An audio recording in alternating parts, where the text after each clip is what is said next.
Amigos oyentes, hermanos queridos, buenos días. El Evangelio del día, hoy 10 de diciembre del año 2016. Aquí estamos Patricia y Miguel, este matrimonio cristiano, dispuestos a leer y comentar este Evangelio. Primero, la lectura. Patricia.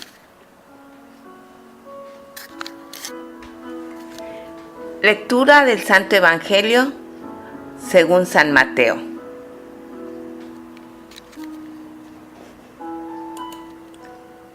Al bajar del monte, los discípulos preguntaron a Jesús: ¿por qué dicen los escribas que primero debe venir Elías? Él respondió: sí, Elías debe venir a poner en orden todas las cosas. Pero les aseguro que Elías ya ha venido y no lo han reconocido, sino que hicieron con él lo que quisieron. Y también harán padecer al Hijo del Hombre. Los discípulos comprendieron entonces que Jesús se refería a Juan el Bautista. Palabra del Señor. Gloria a nuestro Señor Jesucristo. Bien, un tanto sorprendente quizás, ¿no?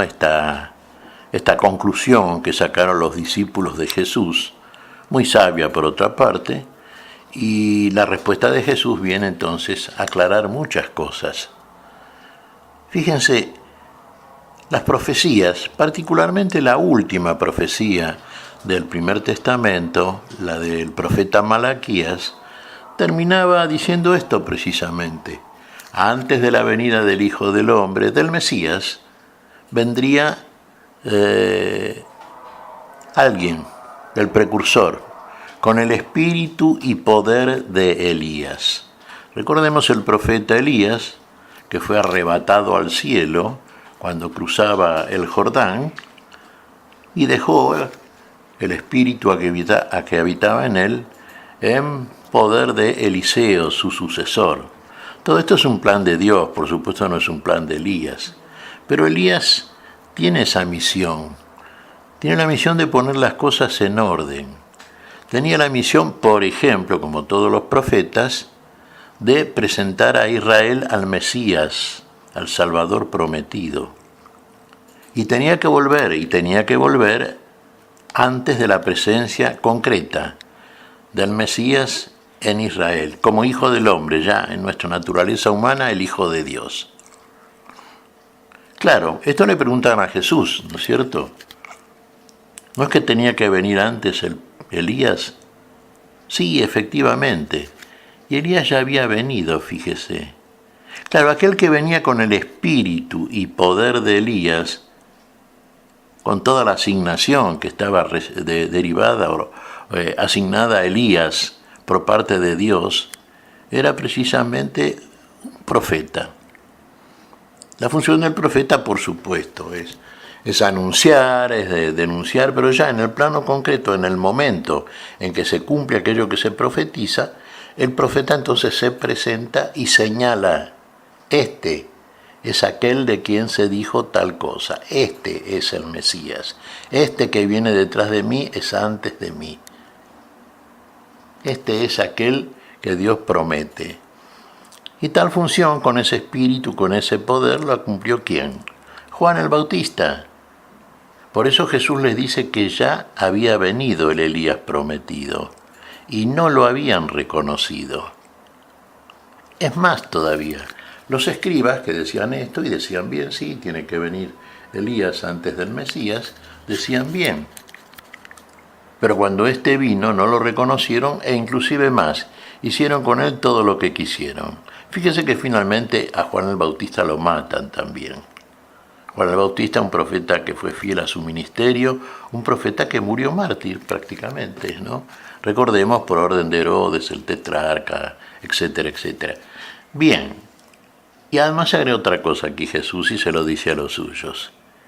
Lo mismo harán con el Hijo del Hombre. Efectivamente, cuando se presente el Mesías vemos de qué modo y qué manera feroz realmente hubo por parte de los funcionarios religiosos de su tiempo que no solamente no reconocieron a Elías, sino que no reconocieron al Mesías.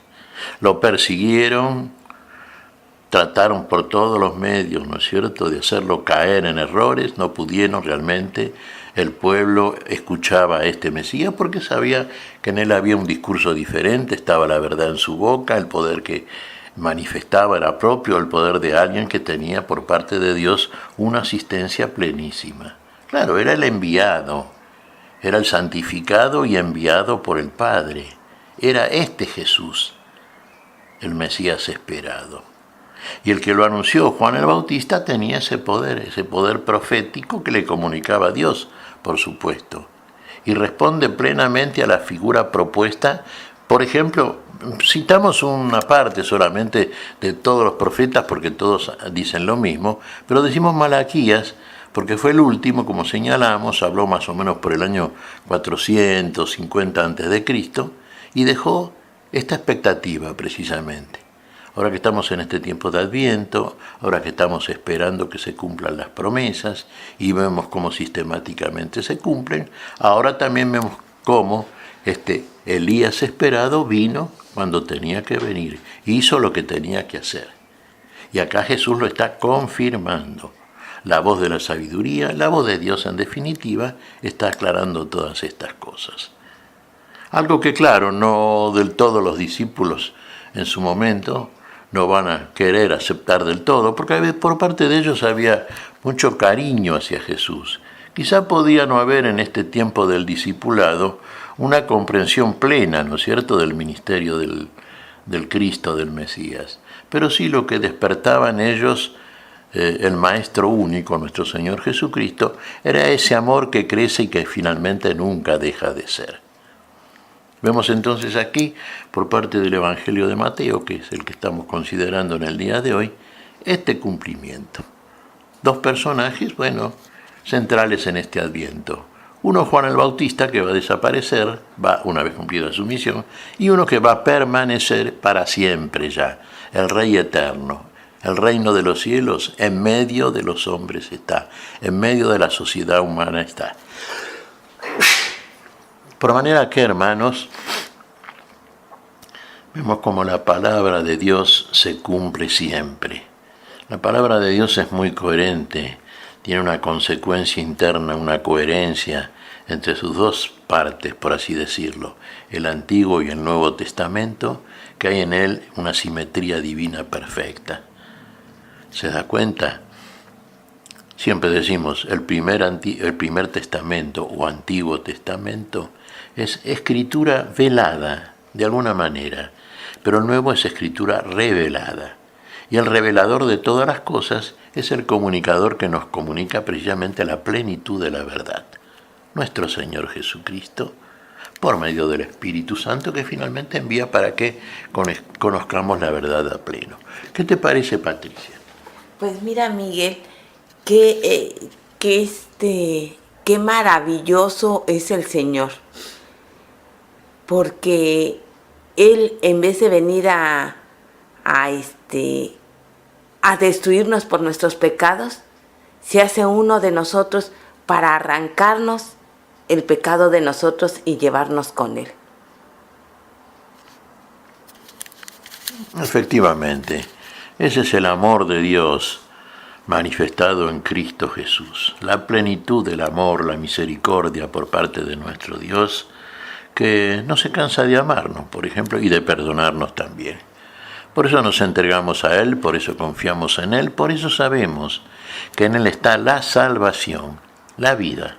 No hay otro nombre dado a los hombres debajo de la capa del cielo en el cual podamos alcanzar la salvación.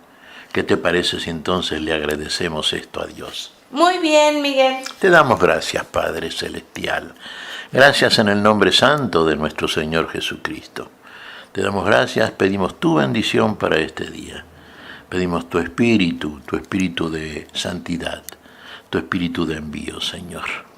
Queremos ser guiados siempre por este espíritu que siempre nos conduce a la persona y al seguimiento de aquel que vino a hacer la salvación para todos nosotros, precedido, como anunciaba la Escritura Sagrada, por el Bautista, por aquel profeta también fiel a la asignación que Dios le había comunicado.